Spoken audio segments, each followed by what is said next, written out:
Cerebral পলসির বেবিরা ঠিকমতো হাঁটে না, ঠিকমতো কথা বলে না, আস্তে আস্তে করে ওরা ধীরে ধীরে গ্রো করে। তো এই বাচ্চাদের জন্য অবশ্যই এটা প্রতিবন্ধী বাচ্চা বলা উচিত এবং আমাদের সবাইকে সহযোগিতা করা উচিত। যেমন আমি এইসব রোগীদের কাছে কখনোই কোনো পয়সা ফি নিতে দেই না।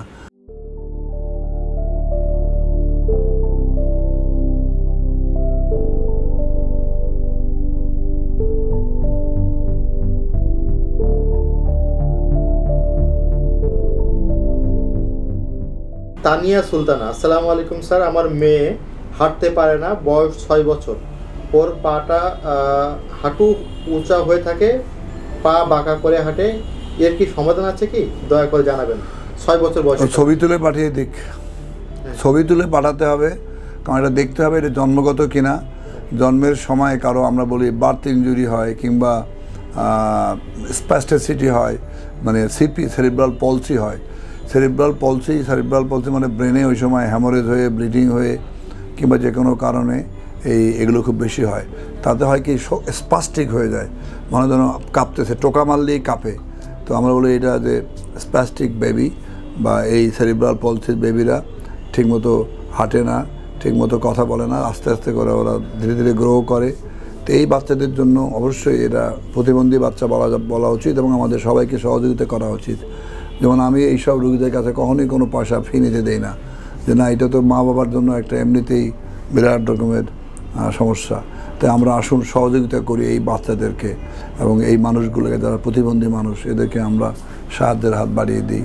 তো তার অপারেশনের ব্যাপারে আমি বলতে পারছি না ঠিক, কারণ তার অ্যাকচুয়ালি অপারেশন লাগবে নাকি ফিজিওথেরাপি লাগবে। এবং মনে রাখতে হবে মা হচ্ছে সবচেয়ে ভালো ফিজিওথেরাপিস্ট। মাদারকে বলা হয় mother is the best therapist for her child. তো এই মাকেই উল্লেখযোগ্য ভূমিকা পালন করতে হয় বাচ্চার জন্য। আমি এক সময় বলতাম যে আমার এক কলিগ ওসমানী মেডিকেল কলেজ সিলেটে বলছিলাম যে আপনি হাসপাতালে চাকরি বন্ধ করে দিয়ে ছুটি নেন, 1 বছর 2 বছর নিয়ে বাচ্চাকে সময় দেন, কারণ তার বাচ্চাটি এই প্রতিবন্ধী বাচ্চা ছিল, সিপির বাচ্চা। এবং আমার মনে হয় উনি সেটা করে বাচ্চাটাকে অ্যাটলিস্ট কিছুটা হলো নিয়ন্ত্রণে আসছেন। উনি গাইনোকোলজিস্ট ছিলেন। ধন্যবাদ। আচ্ছা, তাহলে ওনাকে আসা প্রয়োজন কি? আসা প্রয়োজন, উনি যদি মনে করেন তাহলে আসে দেখাতে পারেন আমাকে, একটু ভালো হয়। বছর কয়েক আগে একটা দুর্ঘটনায় আমার কোমরের হাড্ডি ভেঙে গেল। কোথায় অপারেশন করি? কেউ বলল সিঙ্গাপুর যাও, কেউ বলল ব্যাংকক যাও, এখানে যাও, ওখানে যাও।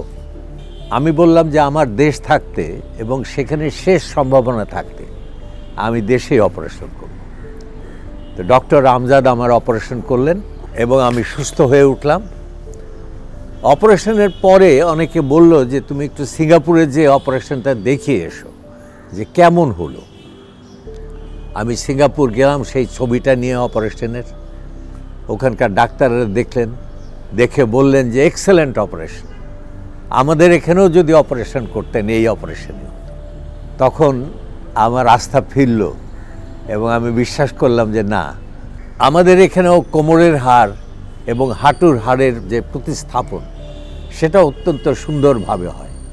সুতরাং রবীন্দ্রনাথের কথা মনে হলো, ফিরে চল মাটির টানে, যে মাটি আঁচল পেতে চেয়ে আছে মুখের পানে।